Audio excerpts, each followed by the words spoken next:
Oke teman-teman, mari kita mulai kuliah kita dengan membaca basmalah. Bismillahirrahmanirrahim. Monggo silahkan Mas Ramdon bisa mengawali.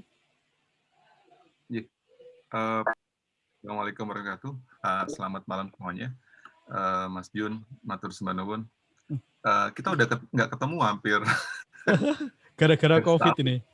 Ya, hampir setahun lebih ketemu jumpa fisik yang sebelumnya reguler, mesti sebulan sekali mesti ketemu dalam beragam agenda. Dan sepertinya situasinya juga belum memungkinkan. Tapi saya sih tidak tahu, bayangan saya sih kelihatannya semester depan ya, bulan Agustus atau September kelihatannya kok kampus bakal dipaksa masuk. Karena UKT-nya udah tinggi sih Mas di UNS. Jadi dipaksa masuk gitu biar seakan-akan nyucuk ke UKT kelihatannya. Tapi ya apapun situasinya saya pikir setiap kita bertanggung jawab pada kesehatan kita masing-masing gitu. Jadi kita semuanya juga punya kewajiban untuk berkontribusi pada situasi yang sulit ini gitu. Itu yang pertama. Yang kedua, senang sekali ketemu dengan teman-teman di UMS karena saya belum ketemu fisik sama Mas Jun, juga akhirnya belum punya kesempatan duduk bareng lagi sama Mas Jun dan ketemu teman-teman di UMS. Kalau boleh tahu ini semester pinten Mas? Semester 6 ya teman-teman. Semester 6 kalau nggak salah. Mohon nanti direvisi kalau salah. Singkat saya semester 6. Semester 6 dan artinya nanti semester 7 sudah tugas akhir ya. Jadi ini kesempatan bagus untuk mendiskusikan banyak hal, dan kolaborasi saya, Mas Jun, dan mungkin beberapa kali di kelas di UMS, salah satu yang paling sederhana adalah memang mengajak mahasiswa merancang agenda, tema, sekaligus punya kesempatan untuk keluar dari ruang-ruang kampus. Sebenarnya, tapi yang sedikit membedakan adalah pendekatan untuk mengkonseptualisasi skema tugas keluar itu. Gitu. Jadi bagaimana kemudian tugas keluar itu kemudian dia kontributif, kontekstual gitu, dan dengan situasi yang ada di sekitar. Dan mungkin bagian yang menarik di Mas Jun khususnya itu ada banyak output atau produk. Dan saya pikir pola ini suka tidak suka ternyata di 2019 malah di tahun 2019 malah jadi skema model kampus Merdeka Belajar gitu. Jadi Kampus sorry Mas, Merdeka. tak potong dulu sebentar. Jadi teman-teman, sebelum Dikti ada kurikulum Merdeka, kampus Merdeka, kita UMS dan UNS itu sudah melakukannya. Gitu Mas. Moga Mas, dilanjut Mas. Mungkin bukan UMS Mas, bukan UNS Mas. Ya kelas-kelas kita Kelas aja Mas. kelas kita. Secara institusi juga enggak kan? Betul, Dan itu betul. jadi modal gitu. Jadi modal untuk kita bisa merancang banyak hal. Jadi pada saat mereka masih berjuang, kita kayaknya udah merdeka duluan. Jadi itu sih poin awal yang mungkin boleh di-sharing. Terus yang berikutnya, kalau itu menjadi highlight bagi sesi di kelas ini, pertama, saya membayangkan bahwa setiap kita ada di ruang-ruang tempat di mana kita tinggal, baik di kampung, di desa, maupun kota. Artinya landscape ruang itu menjadi satu hal yang sangat penting sebagai pondasi. Itu yang pertama. Yang kedua, terkait dengan desa, tadi Mas Jun sudah sampaikan, saya pikir desa hari ini punya PR luar biasa besar. Selepas Undang-Undang Desa dengan alokasi dana desa, desa sekarang punya kewajiban untuk mengembangkan skema perencanaan, skema program yang kerangka kerjanya adalah membuat kondisi desa lebih baik. Dan salah satu problemnya adalah memang sumber daya manusia desa, sumber daya birokrasi di level pemerintah desa itu punya keterbatasan. Itu kenapa kemudian salah satu mandat Ristek Dikti dengan Kemendes ketika MOU di tahun 2020 itu memang merancang kolaborasi itu. Dan kalau teman-teman buka panduan kampus Merdeka Belajar, itu salah satunya adalah proyek independen, pengembangan desa, dan seterusnya. Saya pikir pendekatan pendekatan misalnya visual lewat film, lewat apapun itu menurut saya jadi hal yang sangat menarik dan sangat krusial yang bisa kita dorong bareng-bareng. Termasuk tadi Mas Jun sudah sebut salah satunya adalah memperbincangkan potensi desa. Bisa menjadi wisata, tapi lebih dari itu dia juga bisa menjadi problem solving bagi kondisi existing desa, misalnya dengan kebencanaan dan seterusnya. Itu kenapa kemudian formula formula pandemi sudah setahun lebih, kita baru punya rumus di awal tahun 2021, PPKM Mikro itu. Jadi ternyata pendekatan mikro itu jauh lebih efektif untuk menahan laju mobilitas dan sekaligus menahan pola sebaran. Dan ini sebenarnya kritik kita terhadap proses pandemi hari ini adalah kota itu tiba-tiba lumpuh gitu, hancur, luluh lantak gitu ya. Bahkan kota-kota di dunia. Dan orang diminta untuk bertahan di tempat di mana dia tinggal. Anda nggak bisa bayangkan orang-orang di Eropa yang mereka duduk di pinggir jalan, biasa menikmati aktivitas antar satu tempat ke tempat yang lain, tiba-tiba harus lockdown di rumah. Kalau kita tidak mengalami lockdown di rumah, kita ada di ruang tempat kita tinggal, di kampung tadi, di desa tadi. Kita masih bisa beli bakso keluar, kita masih bisa beli cilok keluar, dan seterusnya. Dan ternyata itu menjadi satu hal yang paling efektif membatasi treatment. Kalaupun ada sesuatu terjadi misalnya, maka mekanisme tracing-nya jauh lebih mudah dan jauh lebih mudah dan lebih simple. Itu kenapa sebenarnya orang desa, orang kampung itu sebenarnya tidak ada problem dengan COVID dan pandemi karena mereka nggak kemana-mana ya. Yang kemana-mana itu kan Mas Jun itu. Solo Jogja maksudnya.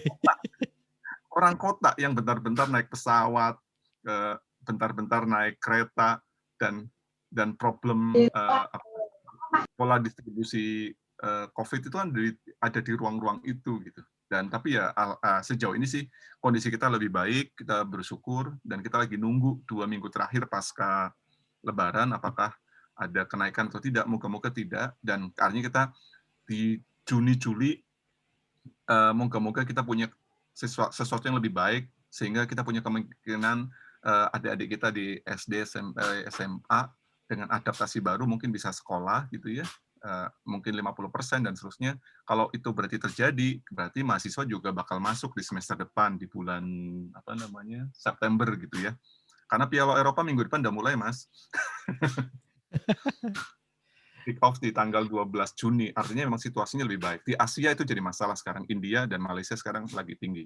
Tapi lepas dari itu, memang hari ini kita kemudian lagi sadar, terus di mana sih ruang keterlibatan kita dalam konteks Merdeka Belajar atau pembelajaran yang kontekstual terkait dengan misalnya dengan mata kuliah dan seterusnya. Itu yang kemarin Mas Jun banyak memberi highlight bahwa sebenarnya kita bisa terlibat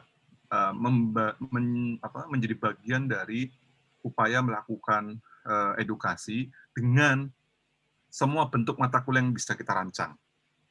Jadi kalau boleh, saya mohon izin menampilkan slide, Mas. Monggo, Mas. Udah jadi co-host, langsung bisa. Oke.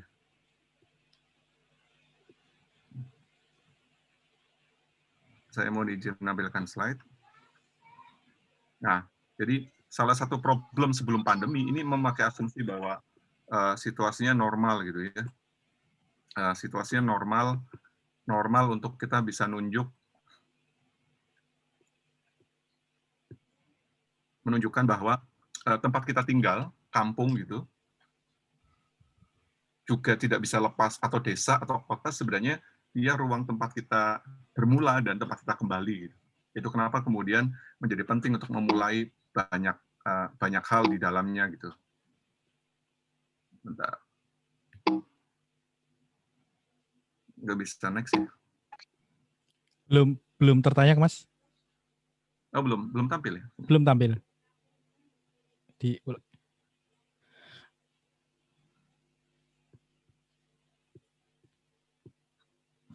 Nah, sampun, Mas.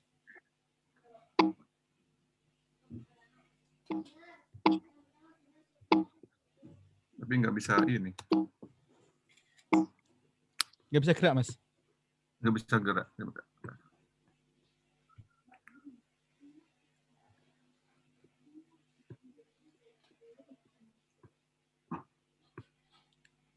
Niki, sampun.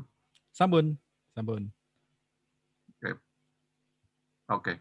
Nah, sampun Jadi Mas, bisa. sampun, bisa. Saya pengen ngomong kayak tentang kampung dan menjadi bagian dari kota, dan desa sebenarnya juga implikasinya juga sama gitu. Jadi pada mulanya kota adalah ruang-ruang kecil, kampung atau desa gitu, yang kemudian membentuk wajah peradaban dan wajah kita. Mungkin narasi ini sedikit berbeda kalau Anda merujuk pada konstruksi berpikir kota seperti konstruksi pengetahuan Barat, di mana kota itu memang peradaban kuno yang sangat panjang. Kalau di Nusantara, di Indonesia, saya pikir itu berbeda. Kerajaan-kerajaan di abad 15 itu bermula dari ruang-ruang kecil, termasuk tadi Jogja itu juga hutan yang kemudian dibabat karena Solo kongsinya pecah dengan Giyanti terus jadi dua kan gitu. Mangkunegaran itu juga tempat kecil yang kemudian jadi pura dan seterusnya. Solo juga pindah dari Kartosuro ke Surakarta. Jadi ruang-ruang kecil itu kemudian menjadi awal mula bagaimana kota terbentuk. Dan peradaban kita pada akhirnya enggak keluar lagi. Peradaban kita pada akhirnya membentuk wajah kota yang nggak jalan, Mas ya. Di manual seperti tadi aja Mas, yang tampil sisi kirinya itu loh Mas. Itu malah bisa. Oke. Gitu ya.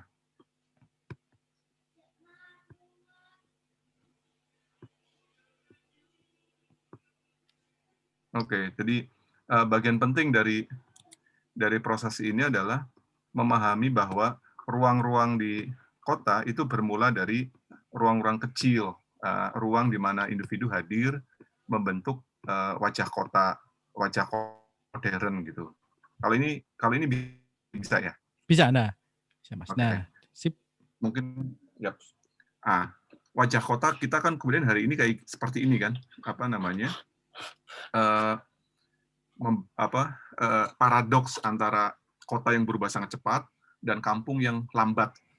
Dan kalau kota berhadapan-hadapan dengan kampung, maka desa juga berhadapan-hadapan dengan kota. Dan itu menjadi paradoks pembangunan di tempat kita. Ada problem di situ. Dan sebenarnya ini kesempatan di 20 tahun orang nyebut otonomi daerah dan seterusnya. Karena ini Solo, saya pikir kemarin saya baru juga buat forum memperingati merawat ingatan Mei 98 misalnya. Ini sebuah upaya kita untuk membuat ingatan tentang peristiwa Mei 23 tahun yang lalu tentang kota yang hancur oleh warganya. Dan saya pikir ini bukan terjadi hanya di Solo, tapi juga terjadi di banyak kota. Kota tumbuh sangat cepat dan warga tertinggal di belakang. Jarak antara kota yang cepat dan warga yang tertinggal itu melahirkan banyak ekspresi kekecewaan, resah dan seterusnya. Dan saya pikir kerusuhan-kerusuhan di Solo misalnya yang berulang itu tidak lepas dari situasi itu. Dan situasi seperti ini mestinya tidak boleh terulang. Dan itu kenapa kemudian kerusuhan ini diingat bukan sedang mengingat narasi pedih, tapi sedang mengingat bahwa kita tidak boleh mengulang itu kembali gitu. Karena ya itu hal yang tidak boleh dilakukan atas nama kemanusiaan. Dan kebetulan kalau di Solo kota pada 13-14 Mei di tahun 98. Dan kemudian pada akhirnya kota menyisakan ruang-ruang seperti ini, ruang di mana yang saya tampilkan di slide ini adalah bagian berwarna ungu di peta ini adalah data yang menunjukkan rumah tidak layak huni, gitu. RTLH. Dan ketika kemudian dia pindah di peta, ternyata bentuk ini tersebar ke banyak tempat. Ada di, halo, Mas. Ini yang besar. Ada di banyak tempat. Dan kemudian kita bisa lihat kantong-kantong miskin ini sebarannya ada di banyak irisannya itu selalu beririsan dengan sungai. Artinya, kita punya problem serius terkait dengan bagaimana kota merawat peradabannya, di mana sungai menjadi awal mula kota, tapi pada saat bersamaan, beban residu pertumbuhan kota bagi mereka yang tidak kompetitif di kota, tidak bisa kuliah, tidak bisa mendapatkan akses atas gula kalau kota menyebarkan itu, mereka ada di kampung-kampung itu, mereka tinggal di sudut-sudut kecil di pinggir sungai, dan kemudian menjadi kantong miskin. Itu kenapa kemudian mereka jadi rentan. Ini sekedar gambaran saja. Kalau Anda di Solo ke dekat DPRD, maka Anda bisa lihat gambar sungai di Solo yang ujungnya, hulunya adalah dari Boyolali. Sungai dengan kondisi air yang sangat jernih dan bagus gitu.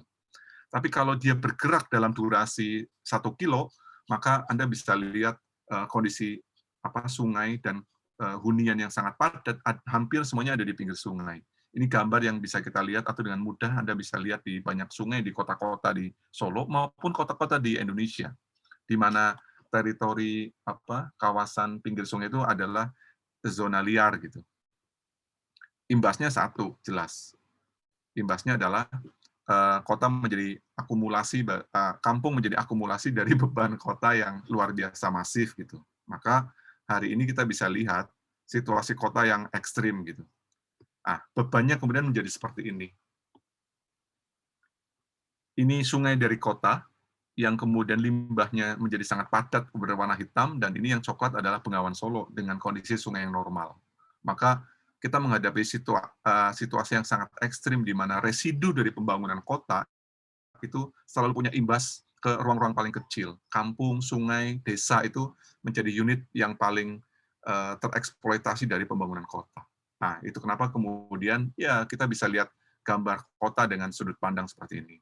Itu kenapa kemudian proses-proses belajar kita di periode-periode sebelumnya selalu mencoba mengkolaborasi ini. Kelas-kelas saya dan kelas-kelas Mas Fajar itu merancang beragam inisiatif untuk bekerja bersama-sama, membuat pola belajar kolaboratif antara mahasiswa dengan konteks yang lebih luas. Kita datang ke kampung-kampung, datang ke desa-desa, mengarsip, mencatat, merekam, dan seterusnya sebagai sebuah bagian dari upaya kita menemukan konteks pengetahuan itu. Gitu.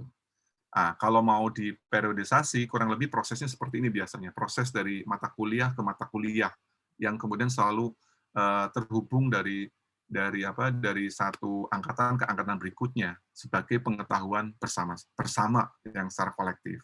Ujung dari proses ini adalah ada pengetahuan yang dibentuk bersama warga dan kemudian dibagikan sesama warga. Karena pada akhirnya pengetahuan wargalah yang menentukan perubahan itu. Dari situlah kemudian kita merancang banyak hal, ada workshop, ada kerja-kerja kreatif yang coba kita dorong pelan-pelan, termasuk di dalamnya kerja-kerja visual dalam bentuk mural, komik, video, film, album, dan seterusnya. Itu sebagai bagian. Sisanya kemudian kerja-kerja ini menjadi bagian dari kontestasi pengetahuan, baik warga, stakeholder, dan kita semuanya. Bagian dari ujung proses ini, kita dorong berkolaborasi dengan banyak kota lewat program urbanisme, dan pada akhirnya saya ingin menutup presentasinya dengan sesi slide ini, slide terakhir, sesi di mana kami mengundang juga teman-teman untuk bisa terlibat di satu agenda yang reguler kita buat 2 tahunan di FISIP UNS berkolaborasi dengan UMS, UMY, Mas Jun dan teman-teman untuk mencoba menghadirkan kembali narasi warga tentang kampung, tentang kota, tentang desa. Dan saya pikir tahun ini akan menjadi tahun yang sangat bagus untuk mempelajari kembali kira-kira mantra orang-orang kampung, mantra orang-orang desa di tengah pandemi apa gitu. Kenapa mereka bisa bertahan sedemikian hebat di situasi yang sangat sulit seperti ini. Dan pada titik itulah kemudian kita pengen melihat banyak hal yang ada di dalamnya. Saya pikir itu. Sisanya Anda bisa mengaksesnya lewat website sebagai bagian kerja pengarsipan kita, termasuk juga ada di Ada di YouTube yang kita buat arsip, nggak banyak yang viewers, tapi nggak apa-apa ya. Ya, mengarsip semua kerja-kerja termasuk teman-teman UMS di mata kuliah Mas Jun yang tematik tentang kampung. Karena pada ini kita sadar pengetahuan harus diarsipkan, pengetahuan harus didistribusikan, karena disitulah letak fungsi universitas dengan kerja-kerja pengetahuannya. Saya pikir itu, Mas. Matur nuwun. Maaf Mas Imut. Terima kasih sekali Mas Ramdan. Jadi satu hal teman-teman, ada satu kata kunci yang menurut saya menarik, bahwa presentasi Mas Ramdan tadi kan memberikan kita insight. Jadi jangan sampai teman-teman membuat reportase itu sekedar apa yang ada yang Anda lihat. Misalnya tadi Mas Ramdan kasih contoh tentang bagaimana sungai. Itu kan pentingnya riset, kemampuan kita kan. Mas Ramdan bisa cerita bahwa peradaban kita itu awalnya dibangun dari sungai, tapi kemudian sungai itu menjadi ditinggalkan. Ini kan menjadi sesuatu yang sangat menarik gitu. Misalnya di dekat teman-teman ada kampung batik. Kalau yang angkat batik udah biasa banget. Tapi problem bagaimana kemudian pencemaran yang diakibatkan oleh batik itu kan menjadi sesuatu yang menarik. Kan ada konflik kepentingan di situ. Monggo silakan kalau ada yang mau bertanya, misalnya sudah punya tema tentang kampung ini, Anda bisa bercerita, nanti Mas Ramdan bisa memberikan bantuan insight kepada kita. Monggo Mas Mbak, teman-teman, sambil menikmati hujan. Kalau Solo hujan, Jogja ini hujan, tapi udah reda. Nggak pernah hujan Mas, baru hujan ini. Nggak pernah hujan, baru sekali ini hujan. Monggo silakan, boleh di chat, boleh lesan, langsung aja kalau lesan teman-teman. Silakan. Saya ganti jadi galeri. Monggo silakan. Monggo.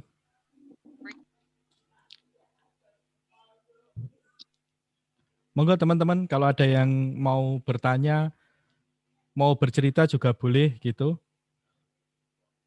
Anda bisa, teman-teman bisa ngangkat insight tentang kampung, tentang desa, dengan banyak perspektif. Tadi Mas Ramdan udah kasih beberapa contohnya gitu, misalnya bagaimana desa itu berubah, bagaimana kota itu berubah, dan sebagainya. Itu kan menjadi sesuatu yang menarik. Dan saya berharap karena teman-teman sudah semester lanjut, ya jangan sampai, ini kan portofolio yang akan Anda pakai ketika nanti masuk ke dunia kerja.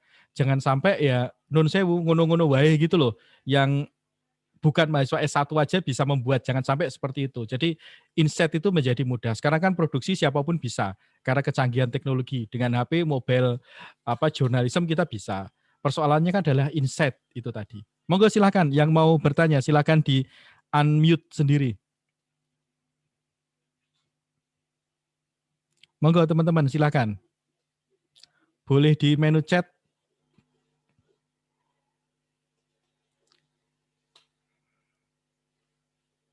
Boleh tertulis di menu chat, boleh lesan. Monggo silahkan.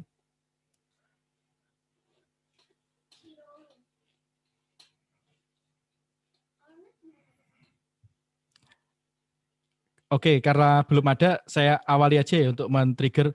Mas, kalau selama ini hal apa yang bisa diangkat dari fenomena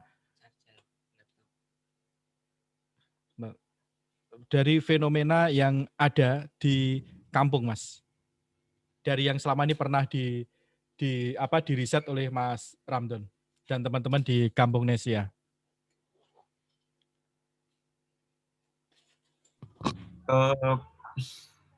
Saya pikir ada banyak hal, ada banyak hal yang bisa digali terkait dengan pengetahuan kita tentang tempat kita tinggal gitu. Orang bisa ngomong kayak tentang problem di satu sisi gitu ya, tapi orang juga bisa ngomong kayak tentang potensi di sisi yang lain. Sebelum pandemi kita punya beberapa agenda. Salah satunya adalah momen di mana kita jalan di kampung di sekitar Banjarsari, di Pasar Legi, di mana di satu kelurahan itu, di Stabilan, ada sangat banyak ibu-ibu yang tergabung dalam kelompok produksi makanan olahan tradisional, tenongan gitu. Dan agak mengejutkan karena kemudian kita baru sadar bahwa distribusi makanan tradisional di Kota Solo ternyata bermula dari kampung di Stabela. Artinya mereka memproduksi makanan jajanan yang ya 500.000 gitu ya, dalam jumlah yang sangat banyak, ibu-ibunya juga sangat banyak, dan kemudian mereka mendistribusikannya. Salah satu klaster pasarnya adalah pasar Legi gitu. Dan ketika makanan mereka beredar, otomatis beredar juga ke Kota Solo dan sekitarnya. Dan itu menarik, kenapa? Karena kita baru sadar kelas sektor usaha kecil, menengah, mikro tadi itu yang kita anggap Rp1.000 dengan jumlah yang sangat banyak, jumlah yang sangat besar, kemudian merancang beberapa momen spesial gitu. Makanya tahun lalu kita salah satunya membuat cooking class bersama ibu-ibu untuk mencoba menyusun SOP makanan tradisional yang bisa sehat itu seperti apa gitu, yang higienis itu seperti apa. Dan ujungnya sama Pak Lurah kemarin sebelum pandemi itu kita dibantu untuk merancang festival stabilan gitu, kerja-kerja komunitas di kelurahan untuk bisa mendorong promosi potensi desa. Dan saya pikir hari ini kita sadar bahwa kalau misalnya ada banyak teman-teman dari Solo, maka tahun 2021 saya pikir jadi momentum bagus.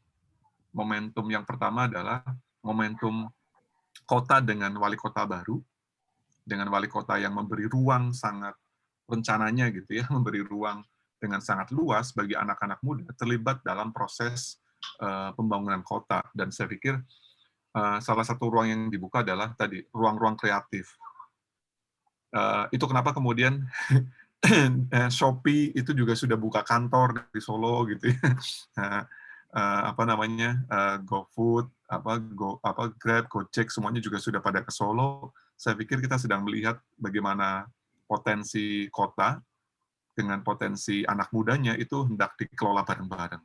Dan kerja kreatifnya menjadi media yang bisa dilakukan bareng-bareng. Dan saya pikir kampus mestinya akan punya signifikansi di dalamnya gitu ya. Harapannya begitu. Tapi nanti kita lihat prosesnya ke depan akan seperti apa. Jadi ada banyak hal bisa dilihat dari hal-hal yang paling sederhana yang ada di sekitar untuk kemudian ia menjadi pengetahuan yang bisa digali sedemikian rupa oleh banyak orang. Jadi sorry saya harus bilang kayak Bali gitu loh. Bali itu seakan-akan semuanya itu jadi potensi. Di kita itu kan potensinya seakan-akan harus di keraton atau harus di mana? Di Borobudur gitu. Atau Jawa Timur ya harus di Gunung Bromonya gitu. Tapi kan di perjalanan dari Solo ke Gunung Bromo seakan-akan kayak kita nggak melihat potensi apa-apa gitu. Padahal banyak. Tapi itu tadi sudut pandang menjadi sangat penting. Dan pada akhirnya ya insight itu akan memberi kita kesempatan untuk melihat banyak hal gitu. Gitu, Mas. Oke, terima kasih terima kasih sekali. sekali. Monggo Monggo silakan silakan teman-teman. teman-teman.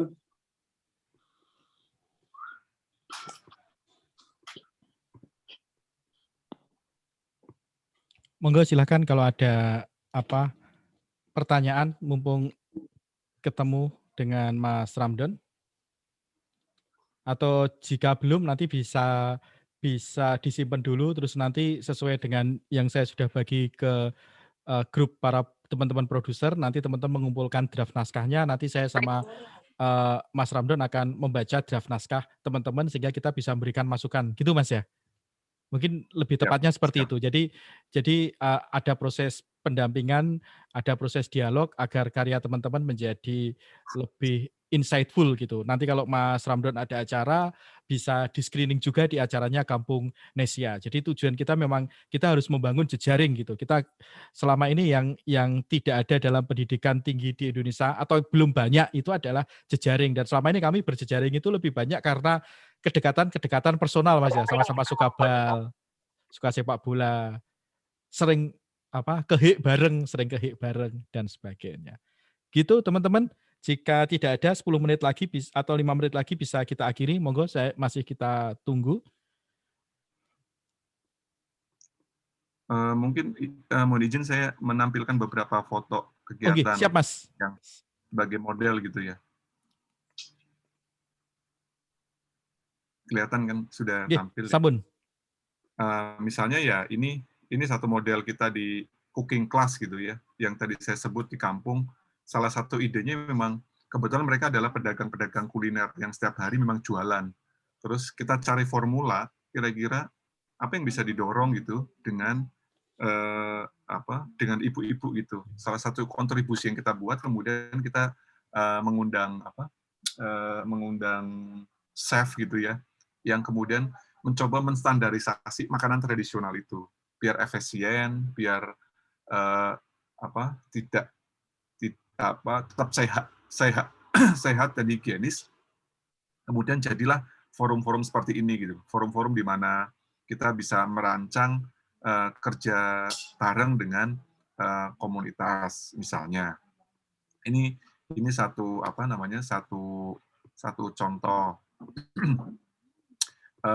Contoh yang lain, saya pikir ini contoh yang bisa kita rujuk di mana kita merancang sekolah siaga bencana di beberapa SD.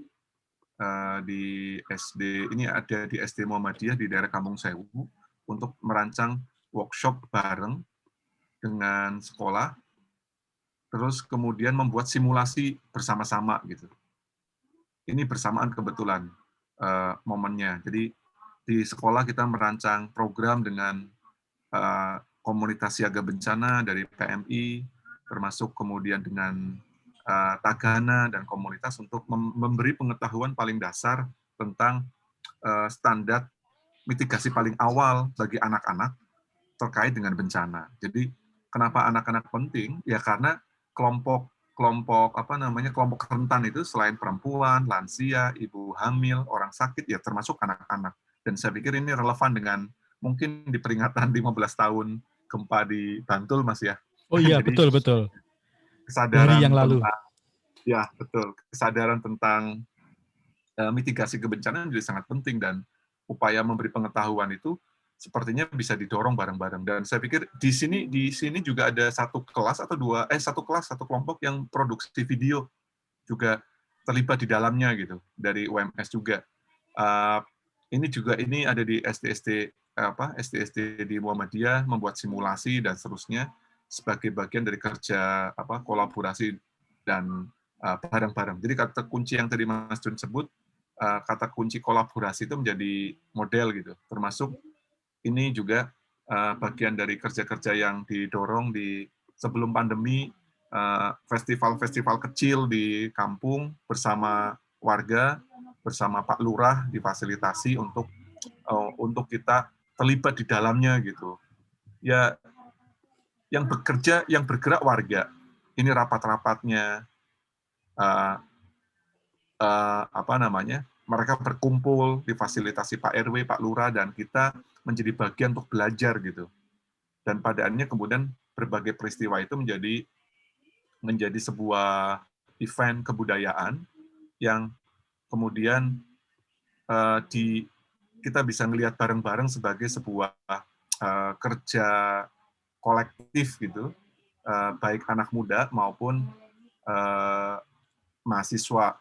Nah, ini yang terakhir kemarin kalau nggak salah, ini kesempatan membuat festival itu di festival jajanan di daerah Stabilan di Banjarsari, dan itu menjadi peristiwa yang menurut saya hanya mungkin dilakukan ketika kita memang berniat bersama-sama untuk berkolaborasi dengan banyak pihak. Yang terakhir ini Mas, ini yang agak menyedihkan,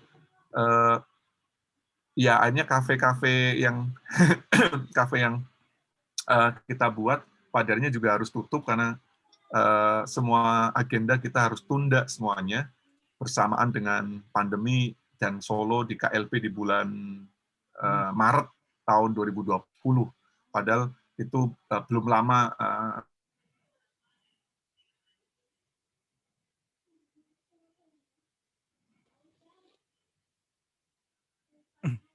Halo Mas, nge-freeze Mas Ramdan. Kita punya kesempatan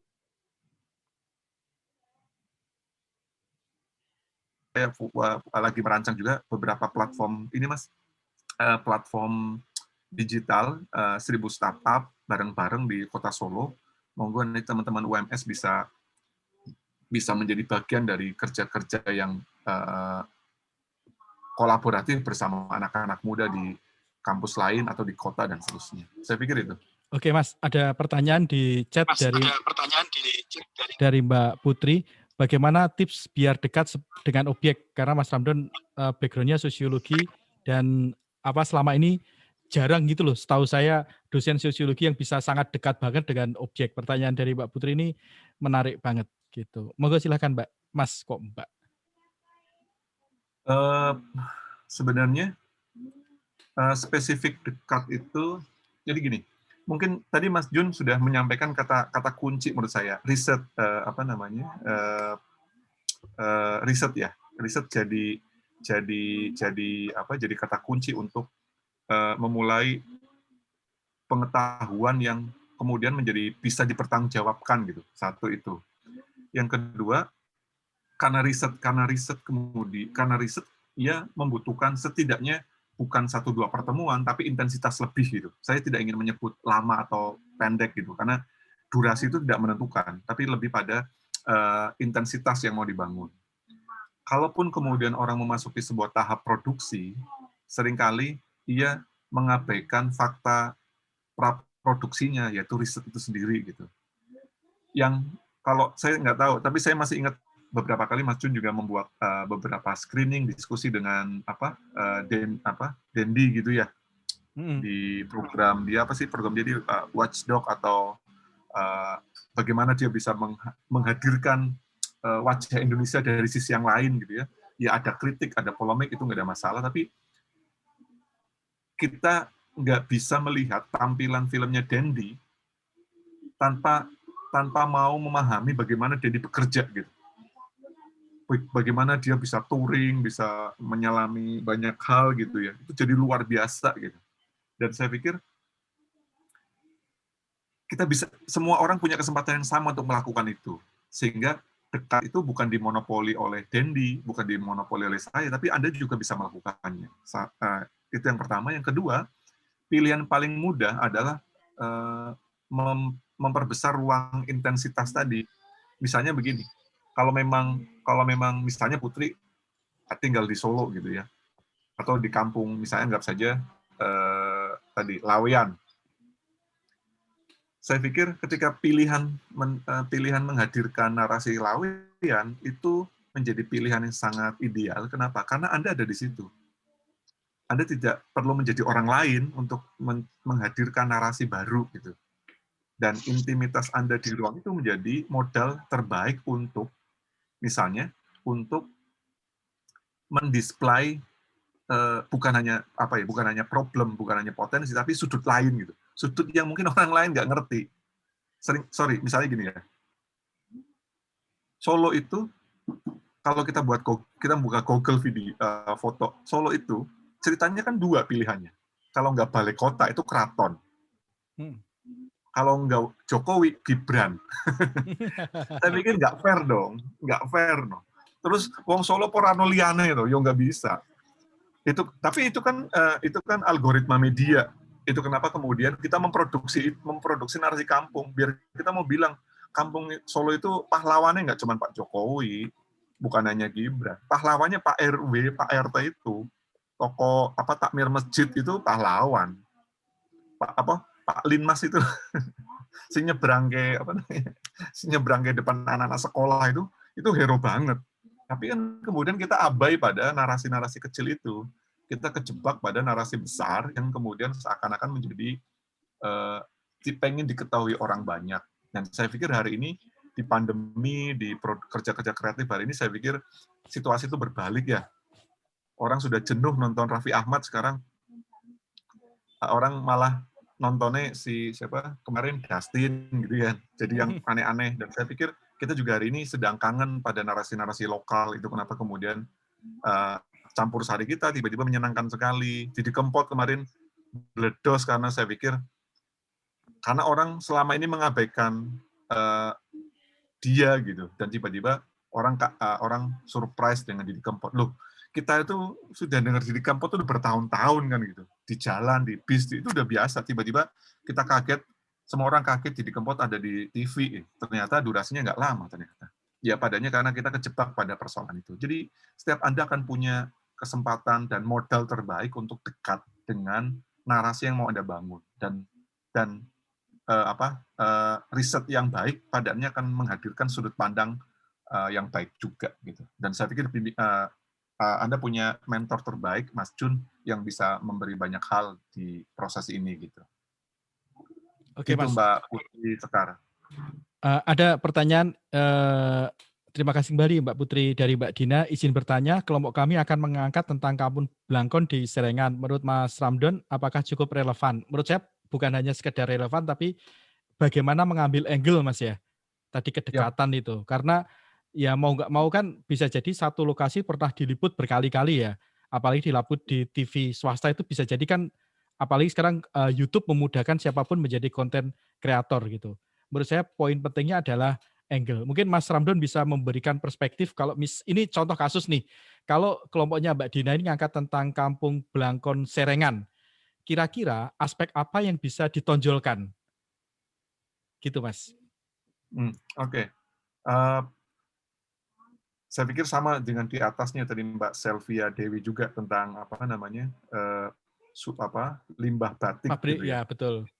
Limbah batik, misalnya saya harus bilang begini, menampilkan limbah batik kira-kira menarik tidak? Saya pikir sangat menarik. Tapi bahwa kemudian ada sedikit akan ada kemungkinan resistensi di ruang itu jelas gitu. Artinya saya cuma mau lagi membayangkan gitu ya. Kita bisa mengambil sudut angle yang lain yang tidak mengkonfrontasi kondisi warga ketika kondisi sungai jadi keruh gitu ya, karena mereka akan komplain dan akan mengkomplain Anda, loh Mbak, kok kontribusimu malah ngelek-ngelek kampung, nah, itu jadi masalah. Tapi kalau Anda menghadirkan,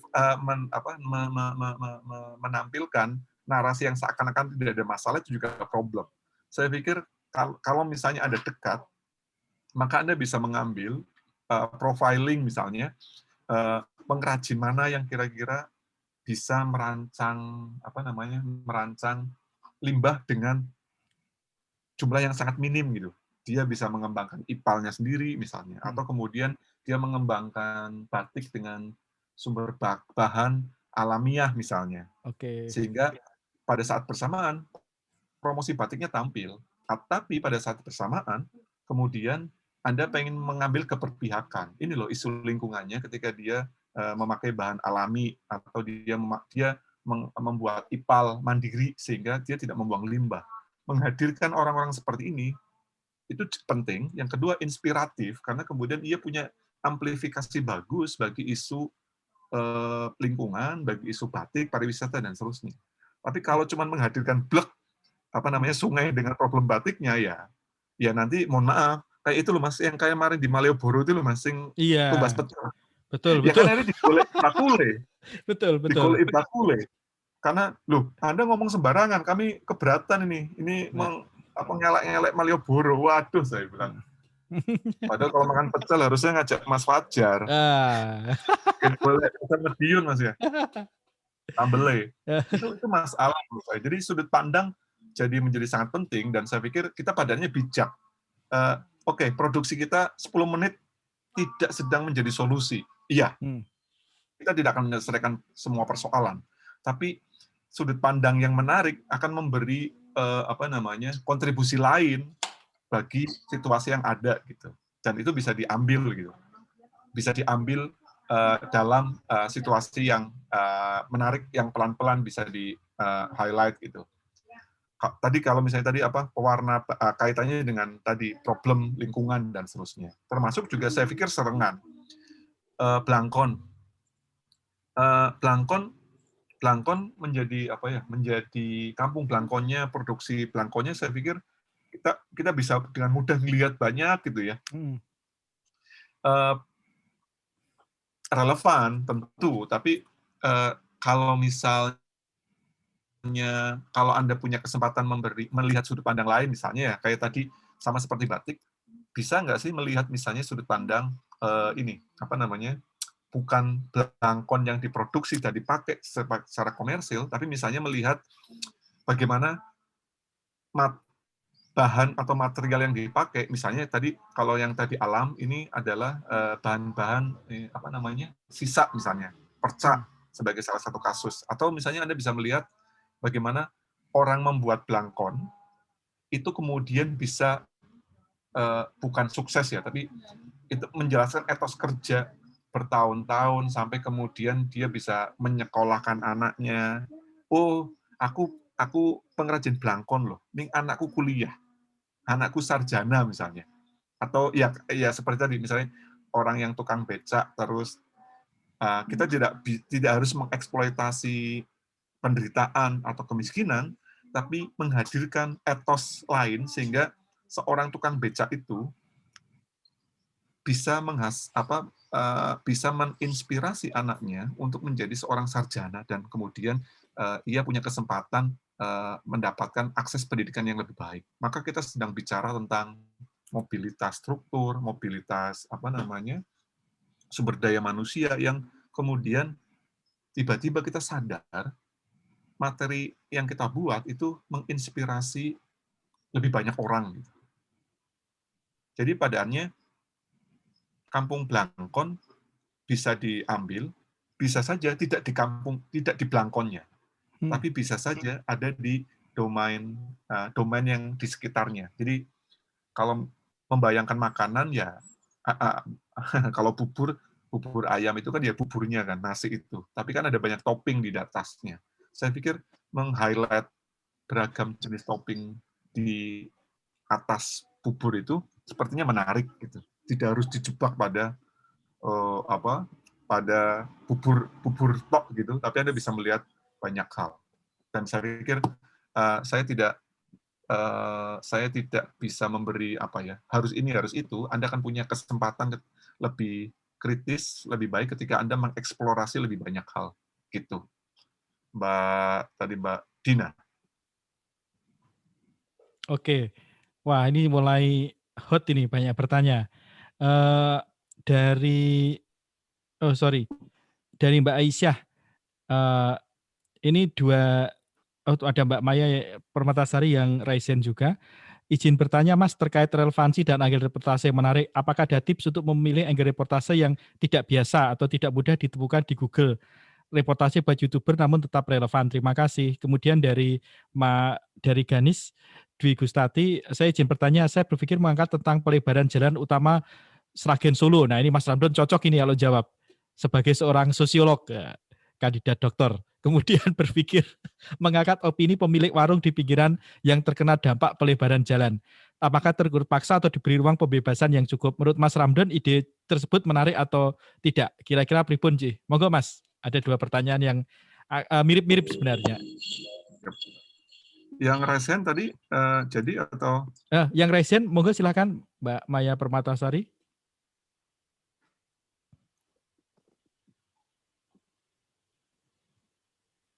Cek. Sepertinya belum, Mas. Ini dulu aja, biar efektif.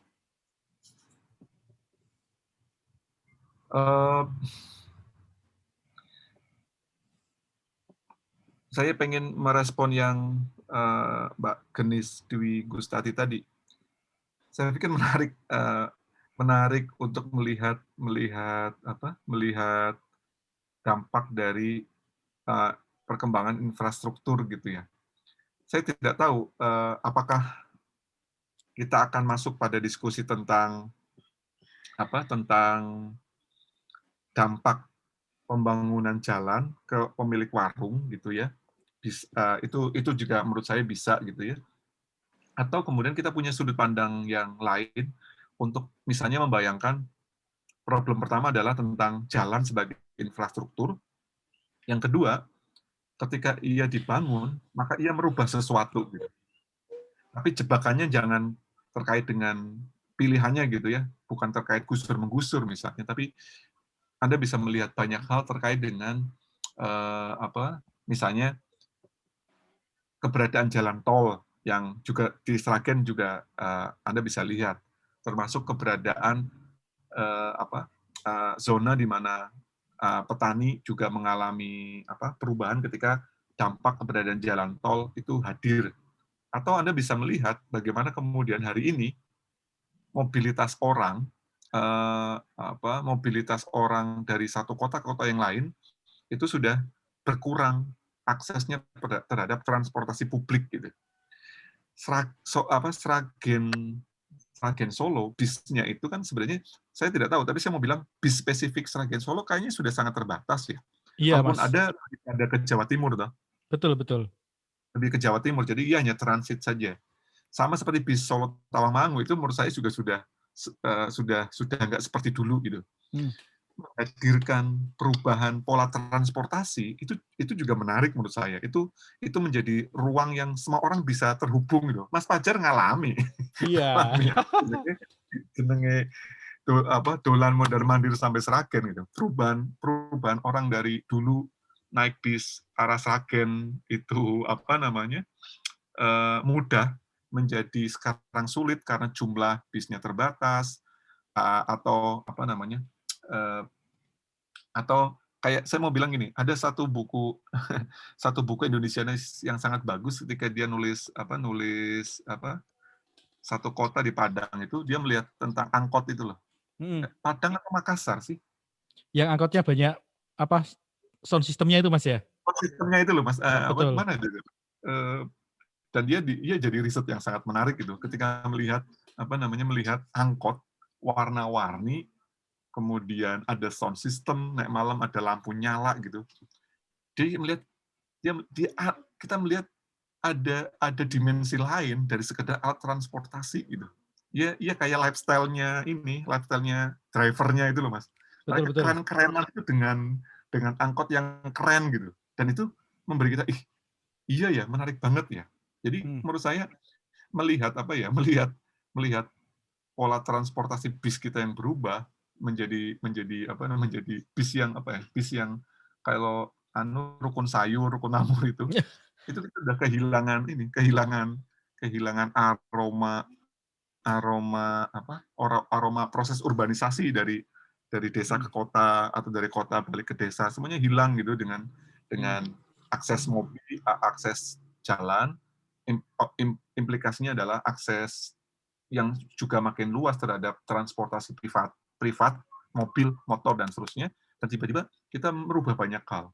Gimana nasib pengamen, nasib pedagang kaki lima Betul. di bis-bis itu gitu ya. Mereka kemana sih sebenarnya? Dan itu juga bisa bisa bisa dilihat sebagai sebuah gejala perubahan. Bahwa kemudian bisa, oh pedagang kaki limanya tergusur paksa karena uang pembebasan lahan, bisa juga.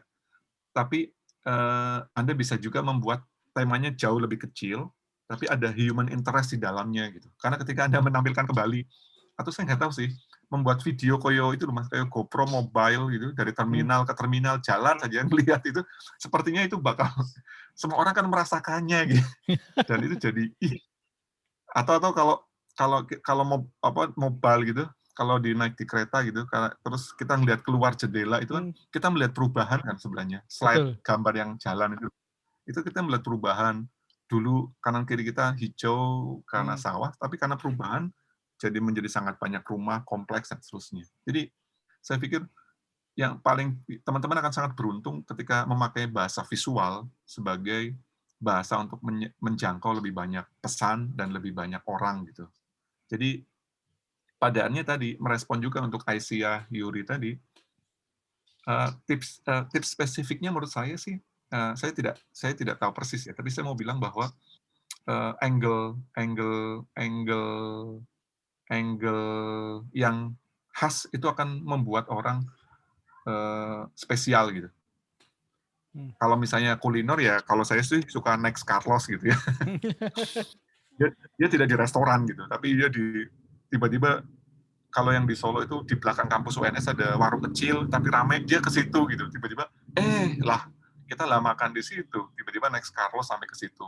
Di mana dia tahu tempat-tempat itu? Feeling saya ya riset. Atau paling sederhana ya dia share. Teman-teman kalau di Solo enaknya di mana nih? Dia cek gitu aja. Jadi pilihan angle-nya di partisipatif karena kemudian dia membuka ruang untuk kemudian orang memberi masukan, insight, dan dia kurasi gitu, mana yang sepertinya menarik dan seterusnya. Sehingga dia tidak kejebak pada makanan mewah, restoran, dan seterusnya. Dan kemudian dia menjadi sangat spesial gitu ya. YouTube-nya ditonton banyak orang, padahal cuma makan apa judulnya pecel pinggir jalan, tapi tiba-tiba orang menarik gitu. Saya pikir itu bisa jadi opsi gitu ya. Oke, iya betul. Semacam ini Mas ya, survei atau insight dari masyarakat lokal ya. Yep. Yang di chat. Nah, ini saya menarik ini dari Mas Ramdan ini, bagaimana perubahan itu. Kebetulan istri saya itu kan asalnya dari Sragen dulu. Saya ngalamin gitu bagaimana bis-bis di Sragen yang dulu itu ada seperti Panorama Indah. Di zaman saya kuliah S1 di Semarang itu masih ada banyak gitu. Kalau saya naik Sumber Kencono dari Madiun, ganti di Solo, kemudian ke Semarang itu masih lihat bis itu berlalu lalang. Tapi sekarang kan sudah punah, ya kan. Kemudian Sukowati dan sebagainya. Ini kan sebenarnya menjadi sesuatu yang menarik. Anda bisa buat reportase apalagi kalau konsepnya mobile jurnalisme ya, pakai HP kan relatif tidak susah masalah perizinan. Anda misalnya, ini saya cerita pengalaman ya, saya pernah ngajar, ini cerita teman-teman bagaimana insight. Bis Solo Jogja itu kan lama-lama juga habis. Karena penumpang pada milih Pramek atau milih bis Surabayaan. Kayak saya pilih bis Surabayaan, saya pulang ngajar dari UMS, saya ngalahi ke terminal. Karena perjalanan cepat. Tapi itu kan sebenarnya mematikan berapa puluh lapangan pekerjaan yang akan mati. Karena bisnya ditinggalkan.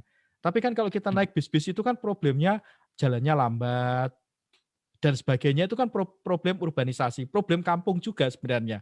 Atau misalnya yang bertahan itu yang nggak ada jalur besar sebenarnya. Artinya nggak ada bis arah Surabaya, Bandung, Semarang, kayak arah Tawangmangu, Purwodadi. Antara provinsi. Arah provinsi, betul. Antar provinsi itu biasanya yang cepat mati. Nah, ini sebenarnya menarik gitu. Atau misalnya Anda lihat bagaimana terminal Solo itu kan sesuatu yang sangat sophisticated. Dia terintegrasi. Kalau Anda ngambil gambarnya dengan kamera besar pasti susah ditanyain izin. Tapi kalau Anda ngambilnya dengan HP itu akan menjadi lebih mudah gitu. Ya kan? Pura-pura pegang HP dan sebagainya. Reporternya ngomongnya jangan di dalam terminal, karena pasti ditanyain dan sebagainya. Kan terintegrasi. Ini kan sesuatu yang menarik sebenarnya. Anda ngangkat tentang kereta bandara aja menjadi sesuatu yang menarik loh. Bahwa kereta itu sekarang kan simbol dari urbanisasi kecepatan gitu. Kayak di Jakarta kan perumahan muncul di daerah. Atau misalnya sekarang, ini saya kemarin baca sebuah artikel di Solo Post berita, mana Mas stasiun sebelum Purwosari kalau dari Jogja, setelah Delanggu, antara Delanggu dan Purwosari kan ada stasiun kecil. Iya, di Sukoharjo. Nah, maksudnya Sukoharjo. Nah, kereta KRL itu sekarang berhenti di sana. Yang menarik apa? Muncul pasar, teman-teman. Di sekitarnya muncul pasar kalau sore, dan sudah banyak pengembang yang mau bangun perumahan di situ. Jadi bisa jadi orang besok kerja di Jogja tapi tinggalnya di situ. Karena bisa jadi perjalanannya lebih cepat naik naik KRL daripada perjalanan bawa kendaraan sendiri. Nah, itu kan sebenarnya seperti terjadi di luar negeri kan, bahwa kereta itu angkutan transportasi publik itu bagian dari, dan Solo itu punya potensi, ada jalur Batara Krishna yang masih hidup di tengah kota dan sebagainya, yang masih bertahan gitu teman-teman. Nah, tadi karena kita sudah malam ya, nanti bisa kita sambung ke depan. Saya yakin Mas Ramdan sangat terbuka sekali untuk kita diskusi gitu. Nah, sebenarnya Mas Ramdan ini ada kafe di UNS, Cafe Bhinneka. Sebenarnya saya udah ngobrol-ngobrol, Mas, kapan-kapan mahasiswaku UMS saya ajak ke UNS ya untuk kuliah di sini. Oh siap, no. Ya ternyata ono pandemi ini. Jadi sebenarnya kami sudah merancangnya 2 tahun yang lalu, Mas ya. Jadi kalau konsep kampus merdeka, mahasiswa kuliah antar kampus ya kita sudah melakukannya lama. Cuman kita kan tidak berbasis institusi, tapi karena kedekatan personal dan kedekatan komunitas seperti ini. Jadi hidup itu yang penting serawung. Kalau Anda nggak banyak serawung, Anda nggak punya insight. Itu poin penting. Mungkin tambah ini Mas, yang Mas. pendek, yang tadi respon Mbak Aisyah Yuri, berarti semacam survei atau di masyarakat lokal gitu ya. Ya kalau saya nyambung Mas Jun, sepertinya menarik untuk melihatnya bukan pelebaran jalan tol atau pemilik yang diganti rugi. Sepertinya seru gitu mendengar pengalaman supir dan kenet gitu ya. Benar. Puluhan tahun itu mereka menjadi saksi mata bagi perubahan itu, dan atau kamerane itu loh Mas. kamera ini di samping supir Betul. jalan itu tiba-tiba kita melihat Sopirnya Sragen suruh yang cerita. Betul. jangan dong, ganggu dong. Atau kernetnya. Iya, atau video aja yang kemudian diputarkan ke supirnya suruh memberi tanggapan. Saya pikir itu menjadi tiba-tiba, iya ya, perubahan tapi menjadi sebuah pandangan, laporan mata dari sudut pandang seorang supir yang 20 tahun mondar-mandir Solo Sragen, dan dia melihat berubah Betul. loh dengan pengalaman yang sangat privat dari apa yang dia alami gitu misalnya. Itu jadi menarik. Siap. Misalnya. Atau saya ambil ilustrasi lain teman-teman. Dulu zaman saya masih kuliah, Jalan Solo Jogja itu masih 2 jalur Mas ya. Ya. 2 jalur. Nah terus pinggirnya itu ada buat jalur sepeda itu loh, kayak di Prambanan sekarang. Terus ada pohonnya. Nah sekarang kan jadi 4 jalur semua.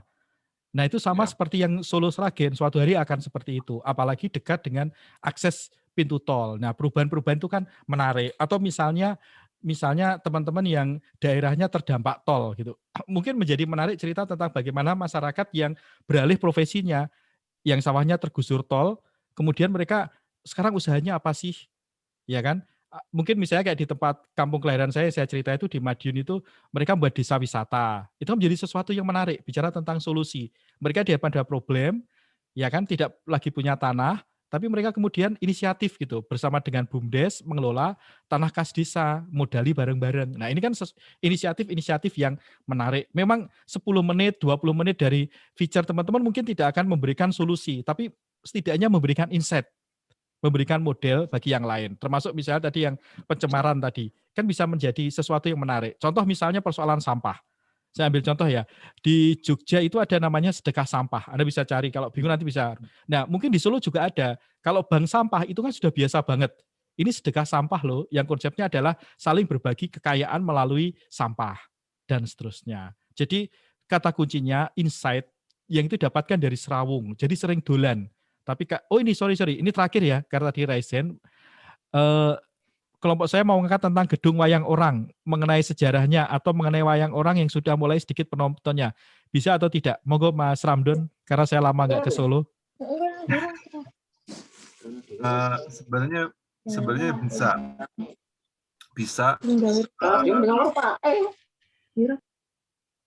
bisa untuk mengangkat wayang orang, tapi jumlahnya sudah sangat banyak.